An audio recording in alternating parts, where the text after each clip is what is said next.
Hello student. आप लोग आशा करते हैं कि आप लोग अच्छे होंगे और आपका परिवार भी अच्छे होंगे। और आज जो है आपको चैप्टर जो लाए हैं माँ जो है ईश्वर पटेलकर के लिखा हुआ कहानी है। इस कहानी के माध्यम से ये माँ के हृदय में कितनी ममता है ये बताया गया है। इस कहानी में मंगू नाम की एक लड़की रहती है जिसकी उम्र 12 वर्ष रहती है। वह जन्म से ही पागल और गूंगी रहती है। मंगू की माँ जो है से मंगू को काफ़ी प्यार करती है, काफ़ी प्यार दुलार करती भी है क्योंकि उसकी बच्चा है। मंगू के अलावा उसकी एक बहन भी है जिसका नाम कम्मू है। कम्मू उससे बड़ी हो गई। मंगू सबसे छोटी रहती है भाई बहनों में से, क्योंकि माँ के तो 4 संतान हैं, 2 बेटे और 2 बेटियाँ। मंगू जो है से छोटी बहन है, ठीक है। तो इसके वजह से भी वो काफ़ी प्यार करती है। आप लोग के घर में जो छोटे भाई होंगे, चाहे बड़े छोटे होंगे, उसको काफ़ी प्यार करती है। लेकिन हम लोग के नज़र में लगता है नहीं कि माँ छोटे बच्चों को काफ़ी प्यार, लेकिन ऐसा नहीं है। माँ सबको प्यार करती है, चाहे वो छोटा है बड़ा हो। माँ की ममता अत्यधिक होती है उसमें, लेकिन छोटे होने के कारण भी उसे फ़ायदा मिलते हैं क्योंकि हम लोग छोटे बच्चे से काफ़ी प्यार करते हैं, ठीक है। तो क्योंकि माँ जो है सो वो तो पागल और गूंगी थी, तो माँ हमेशा उसको सेवा भाव करती थी, उसके अपने हाथों से खाना खिलाती थी और उसे नहलाती भी थी, ठीक है। बिछावन पेशाब भी मंगू कर देती थी, साफ़ करती थी, तो देख देख सारा करती थी, ठीक है। गाँव मंगू के भाई सब जो थे, बहन सब जो तो चाहते थे कि हॉस्पिटल में भर्ती करा दे मंगू को सुधार के, लेकिन माँ कुछ कारणों से हॉस्पिटल में भर्ती नहीं करवाना चाहती थी। वो सोचती थी कि अगर हम भर्ती करवा देंगे मंगू को तो गांव समाज के लोग क्या कहेंगे। हम लोग के भी घर में होता है, हम लोग के समाज में भी होता है कि भाई ये करेंगे तो गांव वाले सब क्या ताना मारेंगे, क्या होंगे नहीं होंगे, ऐसे ऐसे बात होते रहते हैं, ठीक है। तो इस कहानी में हम बताते हैं कि देखिए, इस कहानी में आप देखिए, आपको बताते हैं, यहाँ समझिए। देखिए, ये माँ है, माँ जो है ईश्वर पटेलकर जी का लिखा हुआ कहानी है। आप देखो समझिए। ईश्वर पटेलकर गुजराती भाषा के एक लोकप्रिय कथाकार हैं। कौन है? ईश्वर पटेलकर गुजराती भाषा के एक लोकप्रिय कथाकार हैं। उसके बाद देखिए, खून की सगाई उनकी एक प्रसिद्ध कहानी है। खून की सगाई उनकी क्या है? एक प्रसिद्ध कहानी है, राइट। और हम आपको बताते हैं, इसमें देखिए, काला पानी इनका लोकप्रिय उपन्यास है। काला पानी क्या है? इनका लोकप्रिय उपन्यास है। और यह कहानी जो है गोपाल दास नगर द्वारा संपादित और एवं अनुदित कहानी संग्रह माँ से सवार प्रकलित है। इतना तक समझ में आए? इसमें आपको याद कीजिएगा, बहुत अच्छे हैं, क्योंकि बिहार बोर्ड में सबसे ज़्यादा वर्णिका से पूछता है क्वेश्चन, आप देखिएगा हर साल, और सबसे ज़्यादा इसी से आएगा। तो आप क्या काम करना है, आपको इससे आराम से घर पे बैठ करके याद करना है। पहले कहानी को तो हम सारांश बताए दी, समझाए दी, आप समझिए इस चीज़ को। अब देखिए, माँ जो कहानी के सार्थकता पर विचार करे, तो इसमें लिखना है बिल्कुल अपनी भाषा है, और इसको जितना जल्दी पढ़िएगा उतना जल्दी याद हो जाएगा। अब आप ये सोचते हैं भैया एक बार पढ़े और याद हो जाता है, ऐसा बिल्कुल भी नहीं होता है। आप इसको जितना देखिएगा, जितना बार पढ़िएगा, जितना बार लिखिएगा, उतना अच्छा होता है। क्योंकि देखिए, होता क्या है कि बच्चे सब ज़्यादा मैथ में और ज़्यादा साइंस में ध्यान देते हैं, लेकिन उसका अशुद्धियाँ काफ़ी ख़राब होने की वजह से उसका नंबर नहीं आता है। तो मेरा मानना है कि सबसे पहले आप जो है से हिंदी में ध्यान दीजिए, उसमें अशुद्धियाँ सुधारिए, और हिंदी मैथ और इधर संस्कृत पर ध्यान दीजिए, आपका नंबर ऑटोमेटिक आ जाएगा। 3 सब्जेक्ट हैं, आप ध्यान दीजिए, पूर्वक ध्यान दीजिए, आपको अच्छा नंबर आएगा। साइंस में ऐसा नहीं कहते कि साइंस में ध्यान नहीं दीजिए, सोशल साइंस में ध्यान नहीं दीजिए, देना है, उसमें भी पावर देना है, लेकिन इसमें सबसे इम्पोर्टेंट है, ठीक है। तो हम चलते हैं, राइट।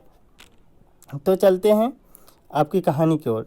शीर्षक वह धुरी है जिसके चारों ओर कहानी घूमती रहती है। इसलिए शीर्षक का चयन कहानीकार सोच समझकर करते। जो शीर्षक का चयन जैसे माँ दिया हुआ है, तो इसमें कहानीकार सोच समझ के करता, भैया इसका शीर्षक क्या दे नहीं दे। बहुत मंथन के बाद ही शीर्षक देता है, उसके बाद जो कहानी का बनाता है, शीर्षक देता है और इसको आगे बढ़ाता है। तो माँ शीर्षक कहानी ईश्वर पटेलकर ने उत्तम विवेकशीलता का परिचय दिया है माँ शीर्षक कहानी का केंद्र माँ। इसमें जो है माँ कहानी का केंद्र कौन है? माँ। माँ के 2 बेटे और 2 बेटियाँ, बोले थे ना माँ के कितने बेटे हैं? 2 बेटे। छोटी बेटी का क्या नाम है? मंगू है। वे जन्मजात से ही पागल और गूंगी है लड़की है। अब परीक्षा में आपको ये पूछेगा बताइए भैया मंगू कैसी लड़की थी? मंगू पागल और गूंगी लड़की थी। इतना आपको लिख देना है। अगर 1 नंबर 2 नंबर पूछ रहा है तो आपको यहाँ से क्वेश्चन बनता है। ठीक है। पागल और गूंगी होने के कारण माँ मंगू का काफ़ी प्यार करती है। तो भैया माँ सोचती थी कि भैया एक तो पागल गूंगी है, भैया इसको नहीं हम नहीं देखेंगे तो कौन देखेगा। आजकल तो समझते हैं कैसा ज़माना आ गया है।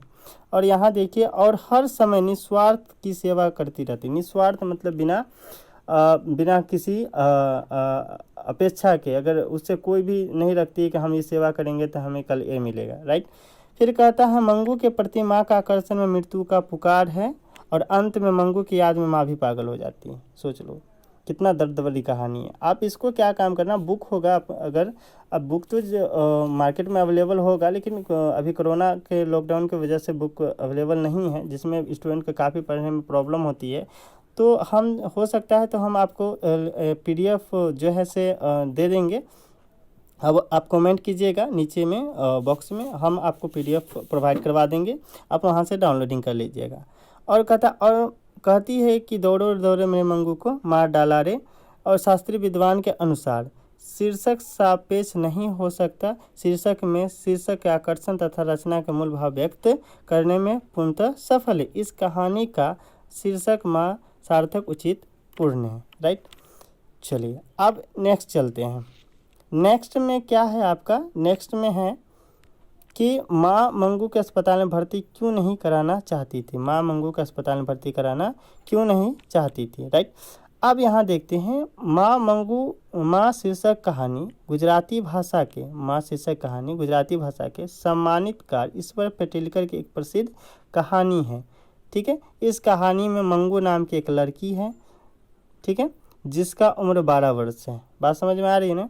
और वह जन्म से ही पागल और गूंगी है। घर में के लोग मंगू को अस्पताल में भर्ती कराना चाहते हैं, लेकिन माँ कुछ कारणों से मंगू को अस्पताल में भर्ती कराना नहीं चाहते हैं। वो सोचती है कि यदि मंगू को अस्पताल में भर्ती करा देंगे तो लोग क्या कहेंगे कि माँ में हृदय ममता नहीं है, वह बेटी की सेवा नहीं करना चाहती हैं। बोले ना कि गांव के लोग ऐसे ही बोलेंगे, लेकिन हमें ऐसा नहीं करना है। और जो है से माँ इस तरह से सोच रही थी कि हम अगर मंगू को अस्पताल में भर्ती करा देंगे तो गांव के लोग तरह तरह के बोलेंगे। गांव के लोग भैया बोलवे नहीं करेंगे। अगर आप नहीं, गांव के लोग तो अच्छा कपड़ा पहनिएगा तभी बोलेगा, ख़राब कपड़ा पहनिएगा तो यो गरियाएगा। भैया कोई गुजारा नहीं, कैसा भी कीजिएगा तो गांव के लोग तो बोलेंगे ही बोलेंगे। लोग तो बोलेंगे, लोगों को बात को क्या करना भैया। दुनिया के बात पर चलिएगा तो कभी नहीं खड़ा हो पाइएगा, इसलिए अपना दिल का काम कीजिए। मंगू की भी माँ सोच रही थी, हम लोग की माँ के अगर गांव पड़ोसी के बोल दिल के बेटा थोड़ा ई कपड़ा पहनाई छो तो लो बिहाने घर में जो है से महाभारत है, दूसरा का ई कपड़ा छोड़कर दूसरे कपड़ा हम लोग का पहनते जो हम लोग को पसंद है, क्या करिएगा। चलिए आगे चलते हैं। और दूसरी बात मंगू के पागल और गूंगी है, वह मलमूत्र बिछावन पर ही कर देती है तथा कड़ाके की ठंड में, जब बहुत ज़्यादा ठंड होता है, में ओढ़ना उतार कर भी फेंक देती है। और वह खाना भी अपना हाथों से नहीं खाती। कब क्या करना चाहिए था इस बात को मंगू नहीं जानती है। अस्पताल में कुछ रोग में आपस में मारपीट कर लेते हैं। इस परिस्थिति में मंगू की रक्षा कौन करेगा। इन सब कारणों से माँ अस्पताल में भर्ती कराना नहीं चाहती है। आप देखो, समझ गए ना। तो भैया कड़ाके की ठंड में भी ऐसा लड़की थी कि कड़ाके की ठंड में भी ओढ़ना उतार करके फेंक देती थी, राइट, समझ रहे हैं ना। तो फिर तीसरा क्वेश्चन आपको बताते हैं। मंगू के प्रति देखिए, इसमें थोड़ा एडिटिंग करना पड़ेगा और इसको हम एडिटिंग करते हैं। प्रति जो है इसमें, राइट, और सॉरी,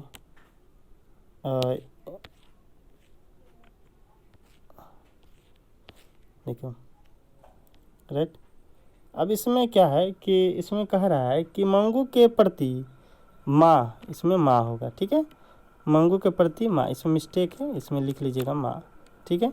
मंगू के प्रति माँ और परिवार के अन्य सदस्यों के व्यवहार में जो फ़र्क है अपने शब्दों में लिखे। राइट। तो आपको क्या काम करना है, इसको बार बार पढ़ना है, जितना बार हो सके वीडियो को देखना है और इसको बार बार पढ़ना है। अब इसमें लिखा है कि माँ शीर्षक कहानी, माँ शीर्षक कहानी गुजराती भाषा के सम्मानित कार ईश्वर पेटेलकर का एक लोकप्रिय कहानी है। इस कहानी में 12 वर्ष की एक लड़की है जो जन्म से ही पागल और गूंगी लड़की है।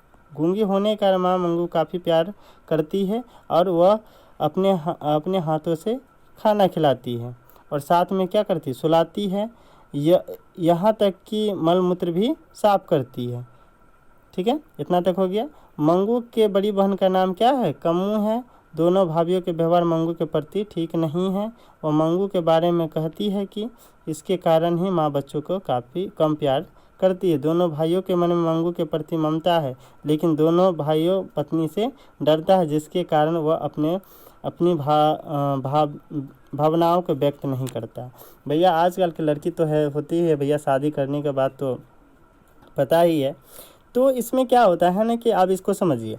इसमें कहा कि भैया माँ शीर्षक जो है कहानी गुजराती भाषा के सम्मानित का ईश्वर पेटेलकर का एक लोकप्रिय कहानी है। आप जानते हैं इस कहानी में तो 12 वर्ष की एक लड़की है जिसका नाम मंगू है। मंगू जो है जन्मजात से गूंगी और पागल है। गूंगी और पागल होने के कारण वो माँ उसको काफ़ी प्यार करती है। अब मंगू को ये पता नहीं रहता है कि भैया उसको कहाँ पेशाब करना है, कहाँ पैखाना करना है, कहाँ पर कैसे खाना है, ये बिल्कुल पता नहीं, क्योंकि वो पागल है ना जन्म से ही। ठीक है। और मंगू के बड़ी बहन का क्या नाम है, कम्मू है। तो बड़ी बहन का नाम क्या है, कम्मू है। आपको हम इससे भी पीछे बताए थे। दोनों भाभीियों को जो है मंगू के प्रति व्यवहार बिल्कुल सही नहीं है। और पागल गूंगी होने के बेचारी, वो सब तो भाभी सब कहवे करता होगा कि जल्दी मर जाए, कहिया छुटकारा हो जाए, ऐसा कहती होगी। तो भैया आजकल के जो लड़कियां होती तो वो तो जानवे करते हैं, बस यूँ ही। चलो आगे इस पर हम ज़्यादा समय व्यक्त नहीं करेंगे और आगे चलेंगे। ऐसा नहीं है कि किसी से हमें ये है, लेकिन फिर भी आजकल के जो जनरेशन है वो आप समझ रहे होंगे अच्छी तरह से। इसी पर हम बात आगे की ओर ले चलते हैं। ठीक है, तो आगे हम आपको बताते हैं कि कुसुम के पागलपन में सुधार देख मंगू के प्रति, अब माँ देखो, माँ इसमें माँ होगा। ठीक है, प्रति माँ, परिवार और समाज की प्रक्रिया अपने शब्दों में लिखे। आप लिख लीजिएगा सही ढंग से। तो यहाँ देखिए इसमें लिखा हुआ है कि माँ शीर्षक कहानी गुजराती भाषा के सम्मानित का ईश्वर पेटेलकर जी का एक लोकप्रिय कहानी है। इस कहानी में कुसुम नाम की एक लड़की है जो मेधावी, परिश्रमी और सुशील लड़की है। इस कहानी में एक कुसुम नाम की लड़की रहती है। उसकी जो है आप समझ रहे हैं ना कि इस कहानी में बताते, उसकी जो माँ जो होती है वो पिताजी के अचानक देहांत होने के बाद जो है वो पागल हो जाती है, जिसके वजह से उनके जो परिवार जो लोग थे, चाचा उचा, वो जो है सब भर्ती करवाते हैं वहाँ पे, और वह डॉक्टर के देख में सुधार हो जाती है। उसके बाद जो है कुछ दिन 3 महीना के बाद आती है तो मंगू की माँ भी जाती है, उसे देखती है सुधार, और तब मंगू की माँ को गांव वाला लोग भी बोलते हैं और घर के लोग भी बोलते हैं। तो बड़े बेटे को पत्र लिखते हैं तो मंगू की जो उनके बेटे थे वो आ जाते हैं और उसको भर्ती करवा देते हैं। देखिए इसमें पढ़िए, कहते मेधावी और परिश्रमी सुशील लड़की है, पढ़ने लिखने के प्रति उसकी गहरी दिलचस्पी है। वो जो कुसुम लड़की थी उसको पढ़ने लिखने में काफ़ी दिलचस्पी है। कुसुम की माँ का देहांत हो जाता है, माँ के देहांत मतलब मर जाती है। उसके बाद क्या होता है, माँ का देहांत होने के बाद अचानक वो पागल हो जाती है। उनके परिवार के लोग कुसुम को अस्पताल में भर्ती करा देते हैं। अब भैया अचानक पागल हो जाएगी, अब मान लो क्या होता है कि सदमा लग गया, उसकी माँ है, माँ का जानबे का, तो माँ एक तो माँ के बिना बच्चे कैसे हो जाते हैं आप लोग अच्छी तरह से समझते होंगे। उसी प्रकार माँ का अचानक देहांत होने के बाद जो है वो सदमे में चली जाती है कुसुम, और अचानक वो जो है उसको भी पता नहीं रहता है पैखाना उखाना कहाँ करना क्या नहीं रहना, वो पागल सी हो जाती है। और उसके बाद फिर भर्ती करवाते हैं उनके लोग। ठीक है, अस्पताल में कुसुम डॉक्टर और नर्स के देख में रहती है। तब कुसुम स्वस्थ ठीक हो जाता है तो परिवार के लोग ले आते हैं। गांव के लोग देखने के लिए कुसुम के घर जाते हैं। मंगू की माँ भी जाती है, उसके बाद उससे बात भी करती है। कुसुम के बातों से मंगू की माँ के काफ़ी प्रभावित होती है और मंगू के अस्पताल में भर्ती कराने के लिए तैयार हो जाती है। परिवार के लोग पहले से ही मंगू का अस्पताल में भर्ती कराना चाहते थे। गांव के लोग मंगू के मां के काफ़ी समझाया। मां बड़े बेटे के पास पत्र भेजती है और पत्र मिलते ही बड़े बेटे घर आ जाता है और मां के साथ मंगू को, ठीक है आगे चलते हैं, मंगू को कहाँ ले जाता है, मंगू को लेकर अस्पताल पहुंच गया और मंगू का अस्पताल में भर्ती कराकर माँ बेटा घर वापस लौटा। देखो इस कहानी कितनी दर्दनाक है, आप इसको अपनी तरह से सोचिए, अपने मन पर लाइए, एग्जाम में खुद लिखिएगा, अपने मन से लिखना है, किसी से भाषा से नहीं, ये याद रखिएगा हमेशा, ठीक है। तो आगे चलते फिर कहानी में है माँ शीर्षक कहानी का सारांश प्रस्तुत करें। तो भैया इसको आपको बनाना ही पड़ेगा और आगे चलते हैं। सारांश तो खुद लिखना पड़ता है और मेरे बच्चे यहाँ पर लिखते हैं और लिखवाते भी हैं। चलिए कोई बात नहीं है, आप खुद से लिखिएगा, हम तो लिख दिए इसमें, आप देखिए यहाँ पर कैसे लिखे हुए हैं। माँ शीर्षक कहानी का सारांश प्रस्तुत करें। तो माँ शीर्षक जो कहानी है गुजराती भाषा के सम्मानित कार ईश्वर पटेलकर का एक लोकप्रिय कहानी है। इस कहानी में प्रमुख पात्र माँ है। माँ के 2 बेटे और 2 बेटियाँ हैं। बेटी का नाम मंगू, वह जन्मजात से ही पागल और गूंगी है। पागल और गूंगी होने के कारण माँ काफ़ी प्यार करती है, हर समय निस्वार्थ सेवा करती है। मंगू के प्रति माँ का आकर्षण में महत्व का पुकार है। अंत में मंगू की याद में माँ भी पागल हो जाती है और कहती है, दौड़े रे दौड़े मेरे मंगू को मार डाला रे। मंगू का उम्र 12 वर्ष है। वह घर के लोग मंगू के अस्पताल में भर्ती कराना चाहते हैं, लेकिन कुछ कारणों से माँ अस्पताल में भर्ती कराना नहीं चाहते, क्योंकि अस्पताल के कुछ रोगी आपस में मारपीट कर लेते, इसी कारण से अस्पताल में भर्ती कराना नहीं चाहते हैं। इस कहानी में कुसुम नाम की एक लड़की है जो मेधावी और परिश्रमी सुशील लड़की है। कुसुम के माँ के देहांत हो जाती है और अचानक वह पागल हो जाती है, ठीक है। आप चलते हैं आगे। पागल हो जाती है, ठीक है, पागल हो जाती है और इसमें पागल हो जाती, मारपीट कर लेते हैं, इसी का देखो यहाँ पर है, ठीक है। भर्ती कराना नहीं चाहती, इस कारण से कुसुम नाम की एक लड़की है जो मेधावी परिश्रमी और सुशील लड़की है। कुसुम के माँ का देहांत हो जाता है और अचानक वह पागल हो जाती है। कुसुम के परिवार के लोग अस्पताल में भर्ती करा देते हैं। अस्पताल में स्वस्थ हो जाती है और वह उसे गांव ले आते हैं। गांव के लोग कुसुम को देखने के लिए उसके घर जाते हैं और माँ भी वहाँ भी जाती है। इस कहानी इसमें और भी लिख सकते हैं और अपने हिसाब से आपको क्या काम करना है, आपको जो है से अच्छी तरह से इसको पढ़ना है, अच्छी तरह से याद करना है, कोई दिक्कत नहीं होगा। आपको अगर प्रॉब्लम होगा, समस्या होगी, समझने में दिक्कत होंगे तो एक और वीडियो हम बना देंगे इसका। तो आप क्या काम कीजिए, इसमें कमेंट बॉक्स में आप लिख सकते हैं जो भी समस्या हो, प्रॉब्लम हो। अब इसका PDF चाहिए तो आप हमें बोलिएगा, हम प्रोवाइड करवा देंगे, आपको लिंक नीचे दे देंगे। और जिस चीज़ के वीडियो चाहिएगा आपको बनेगा, हम तो शुरुआत ही अभी किए हुए हैं, ठीक है। और अगर आप वीडियो देख रहे हैं तो लाइक सब्सक्राइब ज़रूर कीजिएगा और इससे क्या होगा, मेरा मनोबल बढ़ेगा और उसके बाद अच्छी तरह से हम आपको वीडियो बना कर आपको प्रोवाइड करेंगे। घर बैठा कर भी पढ़ा सकते हैं। अभी तो उतना सिस्टम नहीं आया है मेरे पास, लेकिन जब सिस्टम अवेलेबल हो जाएंगे तो आप लोग को घर पर ही बैठ करके हम पढ़ाएंगे। मैथ हुआ, हिंदी हुई, संस्कृत हो गए, ठीक है, तो सारी सुविधा आपको मिलेंगे, ठीक है। तो एग्ज़ाम नज़दीक है, आप लोग मेहनत कीजिए, कोचिंग जहाँ पढ़ते होंगे वहाँ भी करिए और यहाँ पर भी आ कर के ऑनलाइन आप तैयारी कर सकते हैं, जिससे दोनों तरफ से अगर तैयारी करिएगा तो आपका क्या होगा, तो इनमें इन्वॉल्व बढ़ेगा। इन्वॉल्व जब रहेगा तो आप अच्छी तरह से आगे नंबर आएंगे और आगे बढ़ सकते हैं इसमें, ठीक है। तो ज़्यादा समय आपको नहीं गंवाएंगे, वीडियो बहुत ज़्यादा लंबा हो जाएगी, कोई बात नहीं, क्योंकि इस पढ़ाई से कोई मनोरंजन से नहीं है कि आपको जो है से वीडियो ज़्यादा बड़ा हो जाए तो इससे फ़र्क पड़ता है। तो स्टडी से है तो आप इसको ध्यान में रखते हुए पढ़िए, समझिए, ठीक है। तो वीडियो देखने के लिए आप लोग को धन्यवाद देना चाहता हूँ, इसके लिए थैंक यू फॉर वॉचिंग।